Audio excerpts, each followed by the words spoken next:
UP के मुरादाबाद में साहूकार ने टीचर पत्नी को गोली मारी।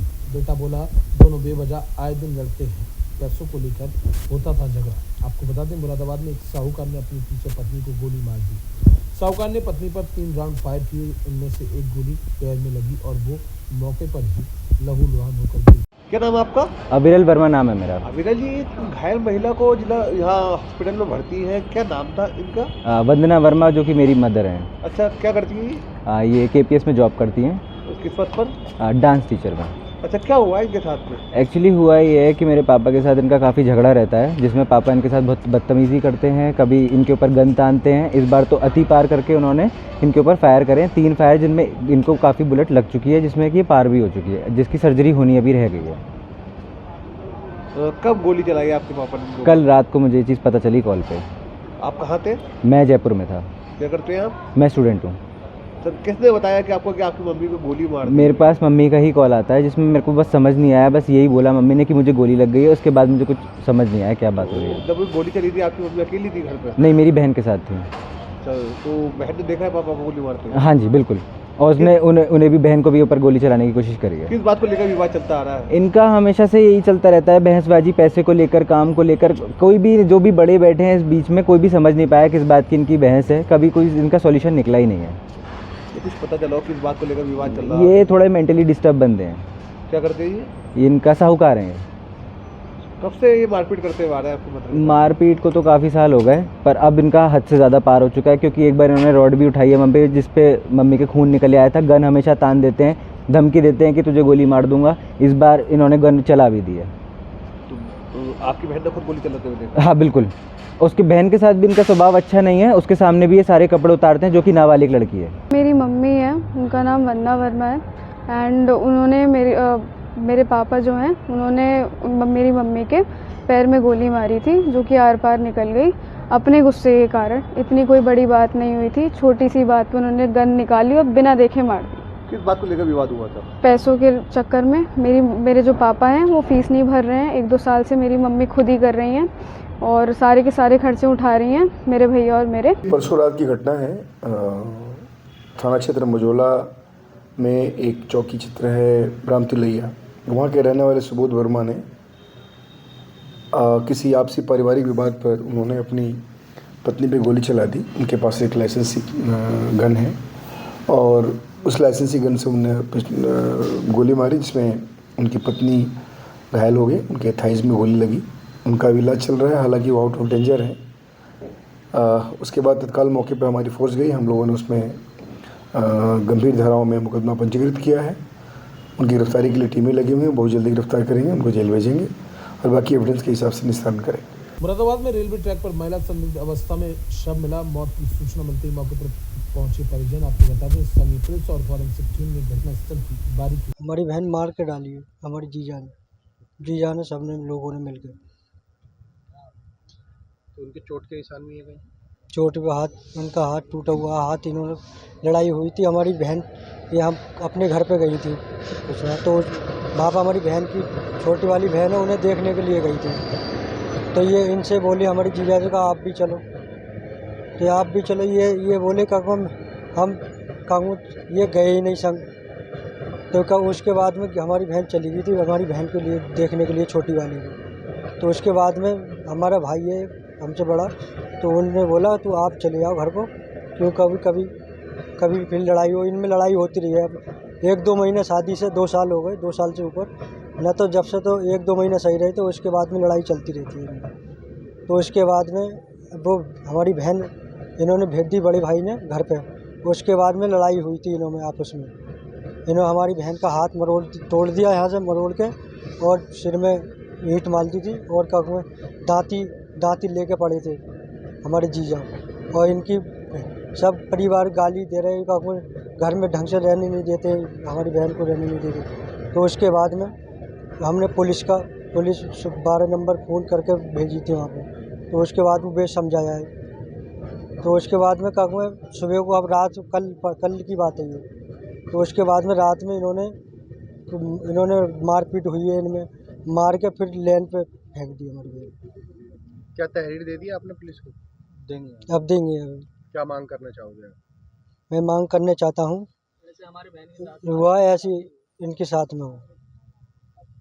हाँ ऐसे किसी ये ऐसे नहीं तो इनके घर पे बुलडोजर चले, नहीं तो कहूँगा ये तो ऐसे एक बार इनके यहाँ पे अपनी शादी हुई, इनके बड़े भाई थे, उनमें से उन्होंने भी हत्या कर ली थी। उन्होंने अपनी वो भी ऐसे इनके घर में चला रहा था पहले से। बहन की हत्या करके रेलवे ट्रैक पर डाला। हाँ अब मैं ये मेरे कहूँगा अभी इनके ऐसे इनके घर पे भी हो। हाँ सब कहूँगा ये घर पे रहनी की थी आपने? शादी नवापुरा। तो रंजिश चली आ रही थी। हाँ रंजिश चली आ रही है। अब हार के और दहेज को लेकर मांग करते हैं ये। कई पैसे मैंने LCD उस पैसे जहाँ से ये बोर्ड जयमाला पर वो पड़ती है तो वहाँ से उठ गए थे, LCD नहीं दी थी। इस लड़की की हमने शादी नवापुरा गांव में की थी। इन लोगों का आपस में थोड़ा मनमुटाव रहता था, तो इन्होंने लड़की को कल रात में अपने घर पे ही मार के और इसे रेलवे ट्रैक पर डाल दिया ताकि हम लोग प्रशासन से बच जाएं। और अब हम लोग मांग करते हैं कि इन्हें आजीवन कारावास हो, इन्हें, इनके भाई को और इनके माँ बाप को। ये हत्या इन्होंने क्यों की?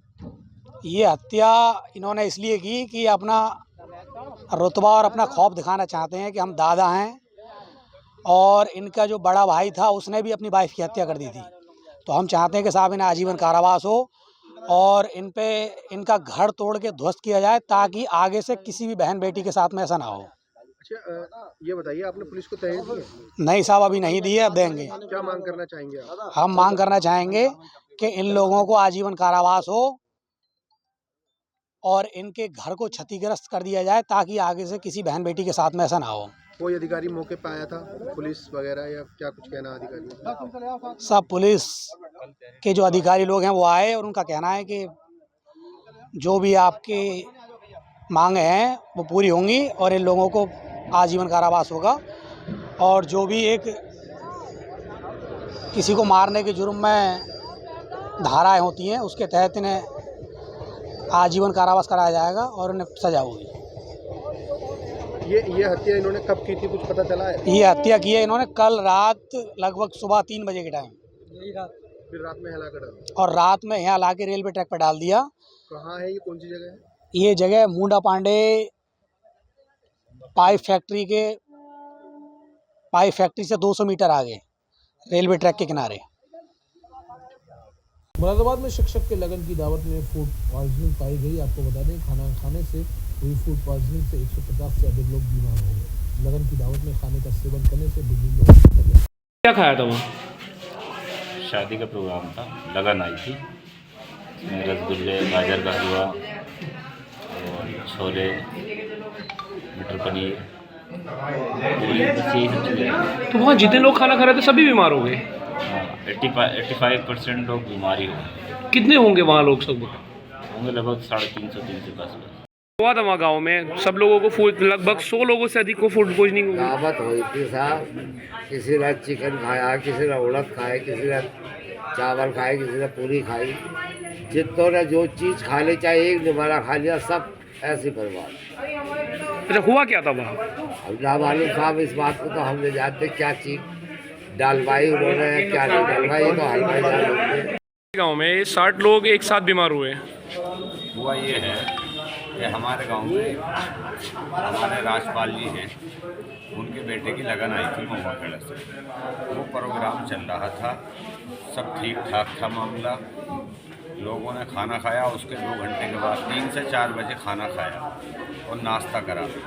6 बजे के करीब जाकर कुछ लोगों की अचानक में एकदम से हालत बिगड़ी। उन्होंने जो है पलटियाँ, पेट में दर्द हुआ, पलटियाँ आई और उनको जल्दी से जो है अस्पतालों में भर्ती कराया गया। हालात अब जो है बेहतर हैं। ठाकुर द्वारा की कितने अस्पतालों में भर्ती कराया और कितने लोग थे? अस्पताल नहीं है बचा हुआ, सभी जगह 2-2, 4-4, 10-10, 5-5 मरीज हैं। लगभग कितने लोग? किसी में 20 हैं, किसी में 10 हैं, किसी में 15 हैं, 60, 70, 80 अभी तादाद का पता नहीं चल रहा है। कोई वजह सामने आई? मेहमान आए हुए थे बाहर से, कई सौ मेहमान था, उनकी भी हालत बिगड़ी है। अब सब जो है सुधार हो चुका है। मुरादाबाद में यूट्यूबर रणवीर इलाहाबादिया और उनकी टीम के खिलाफ बड़ा प्रदर्शन। यूथ कांग्रेस के कार्यकर्ताओं ने मुरादाबाद आगरा स्टेट हाईवे पर प्रदर्शन किया। रणवीर इलाहाबादिया और उनकी टीम के पुतलों को जलाया। क्या नाम है आपका? मेरा नाम है हसन जैदी और मैं उत्तर प्रदेश युवा कांग्रेस का प्रदेश सचिव हूँ। इस संबंध में आज क्या प्रोग्राम किया गया है? किसका पुतला फूंका गया है? आज जो हमने प्रोग्राम किया है, हमने किया है जूता मार समारोह। जो भी रागीर आ रहे हैं, जो ये यूट्यूबर हैं, आपका रणवीर इलाहाबादी है, अपूर्वा मखीजा है, ये जिस तरीके की अभद्र टिप्पणी माँ बाप को लेकर, भाई को लेकर, बहन को लेकर लगातार अपने पॉडकास्ट वगैरह चैनल वगैरह से कर रहे हैं, जो बिल्कुल भी जनहित में उचित नहीं है। आने वाली जनरेशन के ऊपर इसका क्या प्रभाव पड़ेगा, सरकार को इसमें संज्ञान लेना चाहिए। क्या कोई कार्रवाई भी करेंगे? इसमें FIR हम जरूर लिखवाएंगे, जबकि प्रदेश अध्यक्ष हमारे जो पारस शुक्ला जी हैं, उनका आदेश है कि समस्त अपने अपने ज़िलों में, प्रदेश भर में, हर अपने जो क्षेत्र के थाने हैं, जिन क्षेत्रों में आता है, उनमें जाके FIR के खिलाफ दर्ज कराई जाए। पुतला फूंका गया है, किसका पुतला फूंका गया है? पुतले हमने आज 5 फूके हैं, 5 पुतले बनाए हैं। हमने कराया आशीष चंचलानी का है, दूसरा पुतला है आपका समय रैना का, अपूर्वा मखीजा का, और जसप्रीत सिंह का, और आपका रणवीर इलाहाबादी का। वाराणसी में माघ पूर्णिमा पर 50 लाख भक्तों की काशी पहुंचने की संभावना है। वाराणसी में माघ पूर्णिमा पर 50 लाख भक्तों की काशी पहुंचने की संभावना कल है। आज भी बड़ी तादाद में श्रद्धालु काशी पहुंचे। बाराबंकी में कोतवाली राम सवेनी घाट पुलिस टीम द्वारा फर्जी हिंदुस्तान मार्केटिंग कंपनी के माध्यम से प्रलोभन देकर धोखाधड़ी करने वाले 12 अंतर्राज्यीय व्यक्तियों को गिरफ्तार किया गया है। कब्जे से भारी मात्रा में स्कूटर, चिप, पंपलेट और 101 अदद LED TV लैंप, साड़ियाँ। हिंदुस्तान मार्केटिंग कंपनी के नाम से कुछ लोगों के द्वारा laptop, TV, sari, hot case जैसे सामान देकर कूपन के माध्यम से प्रलोभन दिया जाता था और उनको इस तरीके से उत्प्रेरित किया जाता था कि वो और कूपन लें जिससे उनको ज़्यादा लाभ मिले। ये सूचना मिलने पर थाना प्रभारी राम सनेही घाट ओम प्रकाश तिवारी और उनकी टीम के द्वारा इसमें छानबीन किया गया तो पाया गया कि ये 12 लोग लगभग यहाँ पर हैं, उनके द्वारा इस तरह का काम किया जा रहा है।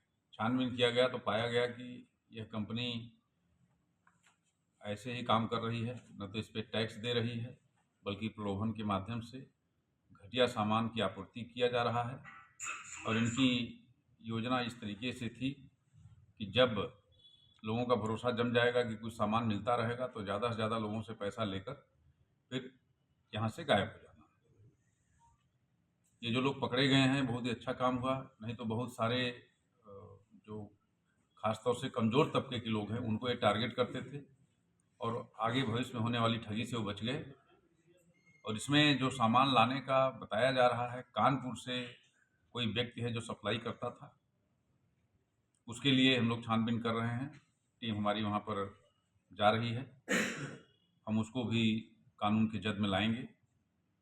और लोगों से मेरा अनुरोध भी रहेगा कि इस तरीके से सस्ते सामान कूपन के माध्यम से अगर दिया जाए, कोई बेचे तो सूचना पुलिस को तत्काल दें, जिससे भविष्य की ठगी से बहुत सारे लोग बच सकें। इसके अतिरिक्त ये जो लोग पकड़े गए हैं इनके पास से पंफलेट मिले हैं, इनके पास से कूपन मिले हैं, इनके पास से LED 101 LED है, साड़ियाँ मिली, हार्ट केस, लैम्प और लगभग 50,000 रुपये मिले हैं। 4 मोटरसाइकिलें भी मिली हैं। पूरे प्रकरण में आवश्यक विधिक कार्रवाई नियमानुसार की जा रही है। ये लोग सर कहाँ ठिकाना बनाए थे, कैसे लाते थे, कुछ ऐसा भी पता? ये जैसा कि मैंने बताया कि ये सारे लोग बेसिकली बिहार के रहने वाले हैं और आके यहाँ पर जो एक टोल है, टोल के आगे किराए पर कमरा लेके रहते थे और वहाँ से जाके भिन्न भिन्न क्षेत्रों में इनके द्वारा काम किया जाता था। और इसी दौरान सूचना मिलने पर तस्दीक करते हुए, छानबीन करते हुए इनकी गिरफ्तारी की गई। यूपी के आगरा में पुलिस को बड़ी सफलता मिली। आपको बता दें, खोए हुए मोबाइल बरामद किए गए हैं। पुलिस ने खोया पाया सेल के अंतर्गत 303 mobile. Surveillance SOG team city zone के द्वारा विगत पिछले 3-4 माहों में जो भी लोगों के मोबाइल फ़ोन्स गुम हुए थे या चोरी हो गए थे, गुमशुदा हो गए थे, खो गए थे, उनको ट्रैक करके रिकवर करके और आज यहाँ पर 303 ऐसे मोबाइल फ़ोन्स को उनके ओरिजिनल ओनर्स को सुपुर्द किया जा रहा है। इन मोबाइल फ़ोन्स की अनुमानित कीमत लगभग 51 लाख रुपए है सभी जो ओनर्स हैं उनको सूचना दे के यहाँ बुलाया गया है और एक एक करके सभी को उनका मोबाइल फ़ोन सुपुर्द किया जाएगा। और आपने पहले भी देखा कि विगत हर 2-3 महीने पर यह कार्रवाई एसओजी सर्विलांस टीम में जो लॉस्ट एंड फाउंड सेल है हमारा, उसके द्वारा ये की जाती है, भविष्य में भी जारी रहेगी। कोशिश आगरा पुलिस कमिश्नरेट की यही है कि हमारा जो सबसे ज़्यादा रिपोर्टेड क्राइम है, सबसे ज़्यादा जिसकी रिपोर्टिंग होती है, वो मोबाइल फ़ोन की चोरी की ही होती है। और उसमें कोशिश हमारी ये है कि 100% स्ट्राइक रेट के साथ हम जितने भी लोग इस चीज़ से पीड़ित रहते हैं उनको हम रिलीफ दे सकें। तो इसमें आगरा के लोग हैं या आगरा के बाहर के भी कुछ लोग हैं? हर तरह के लोग हैं, बाहर के भी हैं, ज़्यादातर आगरा के लोग हैं। यूपी को बताऊं कि राजकीय मेडिकल कॉलेज में पर्चा बनवाने को लेकर कर्मचारी एमबीबीएस के छात्रों में जमकर विवाद हो गया, जिसमें से कर्मचारी गंभीर रूप से घायल हो गया, जिससे मेडिकल कॉलेज की इमरजेंसी में भर्ती कराया गया। वहीं मामले उच्च अधिकारी जांच कर कार्रवाई करने की बात कह रहे हैं। सर मैं पर्चा बनाया था महिलाओं के, महिला काउंटर में काउंटर नंबर 6 में जी सर। तो एक भैया आए थे तो उन्होंने कहा मेरा पर्चा बनाओ। मैंने कहा भैया आप आवाज़ से बनवा लो, टोकन नंबर लेके पर्चा बनवा लो जी। तो उन्होंने कहा साले तू कैसे नहीं पर्चा बनाएगा। मैं अभी रुक 5 मिनट रुक। मैंने कहा भाई 10 मिनट रुका हूँ, तुम बुला लो, आवाज़ से पर्चे बनवा लो। तो उन्होंने कहा नहीं तू, तभी 50 लौंडे आ गए अंदर, उन्होंने मुझे गिरा के मारा। किससे मारा? नहीं हाथों से ही मारा। अच्छा, वो कौन लड़के थे? एमबीबीएस के स्टूडेंट थे सर। एमबीबीएस के यहीं पढ़ते हैं वो? हाँ जी सर। अच्छा। तो पुलिस वगैरह भी बुलाई आपने? जी सर, एक अगले यादव के नाम के लड़के को उन्होंने फ़ोन किया था मेरे को। मैं अपनी एक मीटिंग ले रहा था, मेरे पास फ़ोन आया कि इधर ओपीडी काउंटर के पास बच्चे और एमबीबीएस के बच्चे और जो ओपीडी काउंटर पे जो कर्मचारी उनमें मार पिटाई हो रही है। तो मैं तुरंत, क्योंकि प्रोक्टल बोर्ड के साथ ही मीटिंग है, तो मैं प्रोक्टल बोर्ड के सारे मेंबर गए। तो वहाँ पे कुछ बच्चे जो थे वो बाहर निकल रहे थे और कुछ बच्चों की भी चोट लगी थी होठों पे। उस पर मैंने जाने की कोशिश करी क्या हुआ, उनको सर इन्होंने मुझे गाली दी और वो कह रहा है कि नहीं जी हमने गाली नहीं दी है, ऐसे कुछ करके छोटे उनमें छुटपुट हुई है। फिलहाल के लिए वो अब सही है। जो छोटी मोटी चोट थी उसको इमरजेंसी में हमने कर दिया है, वहाँ पे देखा है, माइनर इलनेस है, कोई ज़्यादा मेजर चीज़ नहीं है। और बच्चों के साथ में हम ये मामला फिर प्रोक्टर बोर्ड में चला जाएगा, इसकी भी जैसे भी जो गंभीरता होगी उस हिसाब से उसको। इसमें मामले में पुलिस भी आई है मेडिकल कॉलेज में? पुलिस को तो जब है कि जब पहले मेडिकल कॉलेज की जितनी दे आर मोर एफिशिएंट कि वो अपने लेवल पे देखेगा उस पर, उसी के हिसाब से हमारे पास एक पूरी कमेटी है, कमेटी के सामने जाएगा, then they will decide what is the matter, what is the gravity.